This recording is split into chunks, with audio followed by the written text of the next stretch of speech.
Hey guys, it's been 6 weeks or so since I started Be More Spore, and I just wanted to give more of like a comprehensive update on what I've done so far instead of just uh, taping my basement and showing progress updates.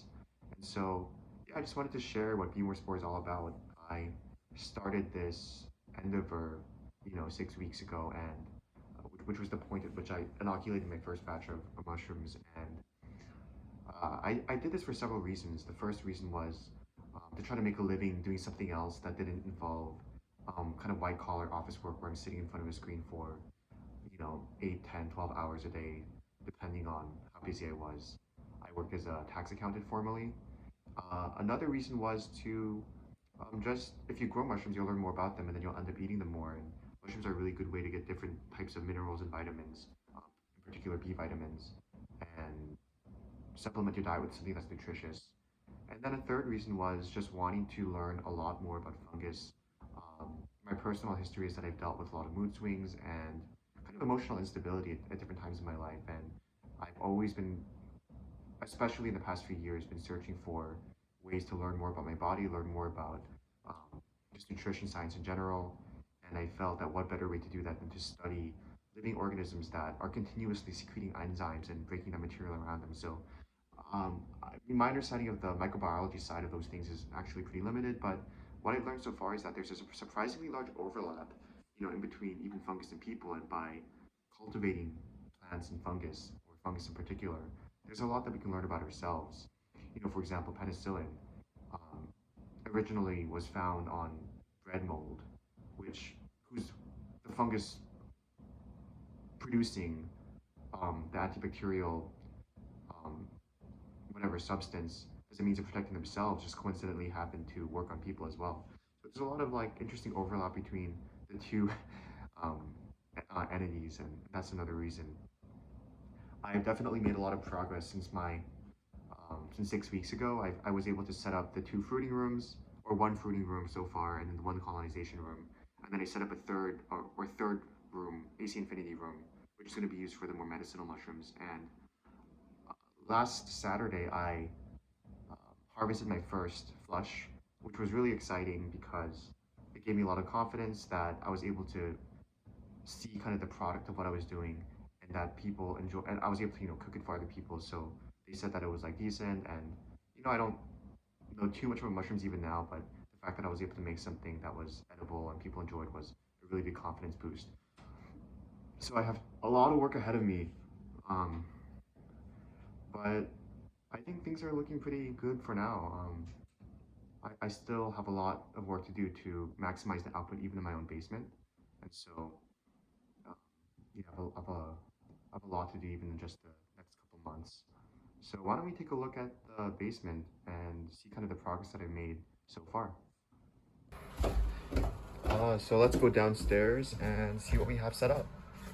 Um, we have the colonization room on the left, the fruiting room on the right. As I explained in the last video, before the colonization room was on the right and the fruiting room was on the left. But then I realized that it would actually be helpful for the fruiting room to be next to a window. And so I haven't been opening the window for too long right now because it's winter, and then the room will get too cold if I keep the window open. But in the spring and in the summer, once it gets a little bit warmer, I figured that having better air exchange even in the basement would be helpful for the mushrooms. And so you can see that there's a little pipe there that intakes some of the fresh air. And then we have the humidifier here. It's kind of hard to see in the dark, but I upgraded from like a smaller AC Infinity humidifier to a larger one recently, just so that the moisture or humidity output was like higher. Because even now, one of the problems that I'm having is with humidity. You're supposed to keep it at like 85 to 95 humidity content. I'm not sure if the sensor just placed in the wrong place and the humidity is actually a little bit higher, or if the fan is running like a little bit too much. But right now you can see that it's 73. They're still growing like pretty well, so I'm not sure if I really need another one, but I'm pretty sure that based on the guides that I've read, you do want a higher humidity. So let's take a look at the stuff inside and then look at some progress. So yeah, you can see the golden oyster mushrooms on the left and then the blue oyster mushrooms on the right. And actually, compared to the first flush that came out, these ones seem a little bit healthier for some reason. It's just something about the way they look. They look like they are growing well. They don't seem like they have elongated stems, indicating that they don't have enough fresh airflow. And so I'm really excited for this next batch. I'm probably going to try to sell to certain people soon, just people I know doing direct sales for like a reasonable price. And then we have the golden oysters on the left, which are also coming up beautifully. The caps and the stems seem healthy insofar that I can tell. And I was a little bit concerned when these first started coming up because they look just the pinning process looked really different from the blue oysters. It was more of like a big nub, more so than like tiny heads that the blue oyster mushrooms had. So it just looked a little bit different. I think that this room is pretty much set up. I'm going to have maybe 32 buckets here when this is running at max capacity. So I'll have like, you can stack these 5 high. I might replace the wood down there with something else, and then I'll stack like 1, 2, 3, 4, 5. And then that means you'll need like, what, 6 buckets or 6 spaces, 1, 2, 3, 4, 5, 6 to maximize the output. I was originally going to do something like 80 buckets just because I figured I could fit that many in.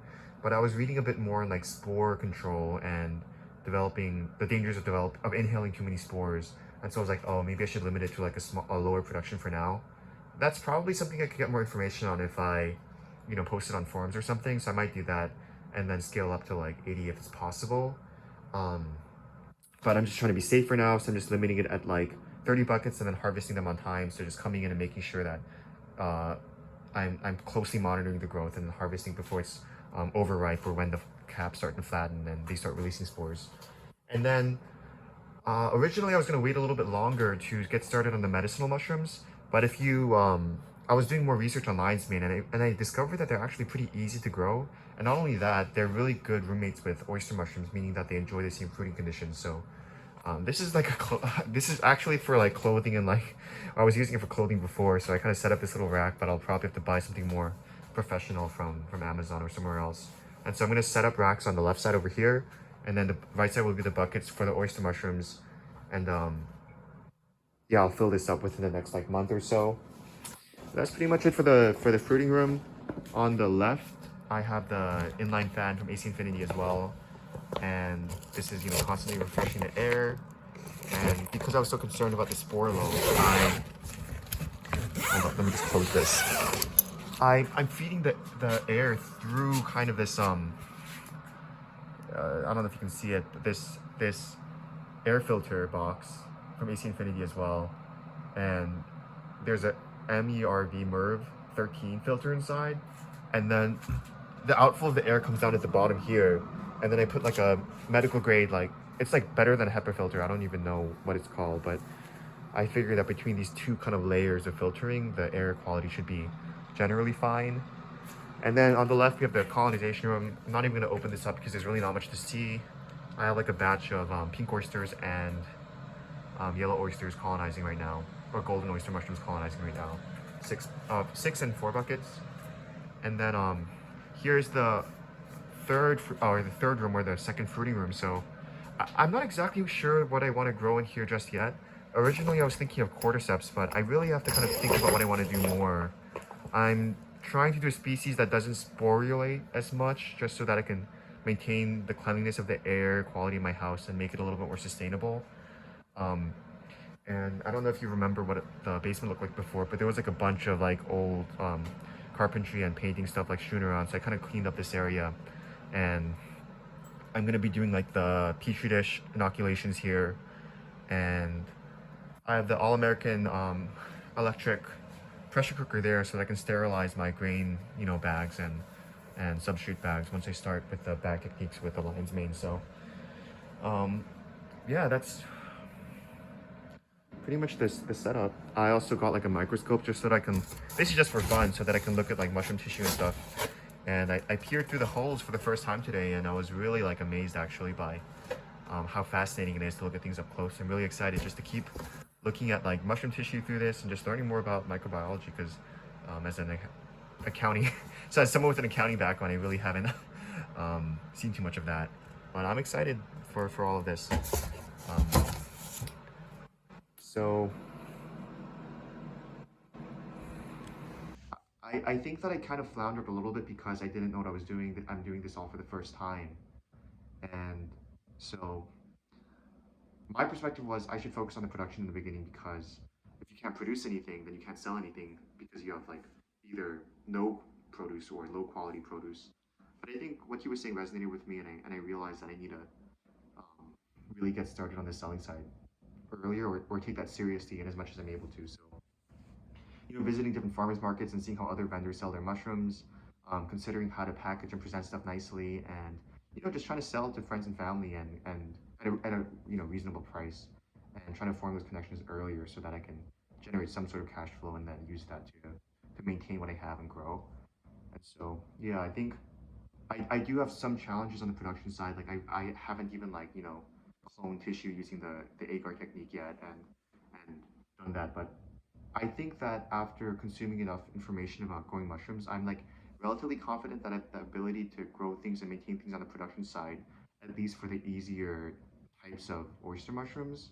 And so I think that the bigger challenge for me going forward will be needing to create relationships with people and sell the product, you know, even if it's just like 10 to 20 pounds weekly or 20 to 30 pounds weekly. So that's definitely something I have to work on. Um, and then on another note, another thing I wanted to mention was how helpful it's been to kind of use like different AI systems for setting all the things up. Um, I kind of played around with ChatGPT, Claude, Grok because I got a Twitter subscription, so that I can like post articles there. So I've been using Grok, and it's just really amazing because I almost feel like I'm. It kind of feels like I'm cheating because every time I have a question that I don't know the answer to, instead of like writing on a forum and um, you know waiting for someone else to give you an answer, it's you can almost like you have the cheat sheet in front of you. It's like how do I optimally set up the airflow in the fruiting tent, or what ratio of spawn to substrate do I need to use? Like, how do I tell if the mushroom's maturing? All of those are relatively simple things, and you could handle them with a quick Google search, to be fair.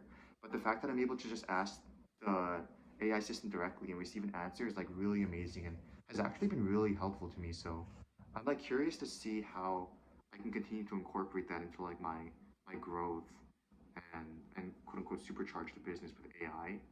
Um, Beyond directly just asking it questions and receiving answers to basic growing stuff. At a certain point,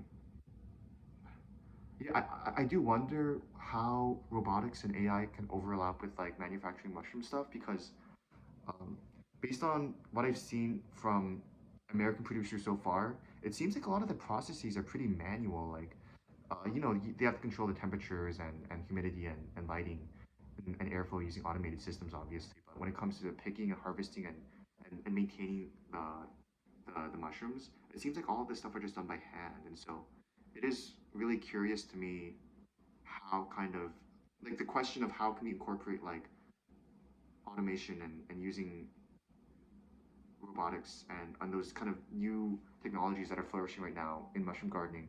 Maybe that's something even I can take advantage of as like a smaller grower that other people aren't really considering right now. And so, although maybe they do that in China because that's where they manufacture like whatever 90% of the mushrooms in the world, um, but or not manufacture but grow. And so, just a small caveat on AI and how it's been really helpful for me, and um, it's just interesting to think about potential implications down the line with that. And so, yeah, I'm like really nervous and excited about this whole journey. If I can pull this off and turn this into a living, then I'll be really excited, and I would be really happy if I could like make a living out of doing this. And um, I've recently been considering like, my original intent was to find like a part-time job, but I'm not sure if I should because it might be better for me to just focus on this 100% and then go all in. And I also wanted time to They say that once you get into mushrooms and growing mushrooms, then it often goes hand in hand with like foraging outside and learning more about nature and kind of doing that side as well. Well, kind of backing up a little bit more, there's two sides to mushroom growing. There's growing like mushrooms indoor in climate controlled conditions, and then there's going out and foraging for mushrooms in the wild. The foraging for mushrooms opens the door towards for foraging stuff in general. And I'm like again pretty short on cash, so if I can figure out how to harvest a few things from the forest for free, that might be helpful for my budget. So and it's just interesting. So I'm excited by all these endeavors, and I'm excited to see what God has in store for me with with this journey.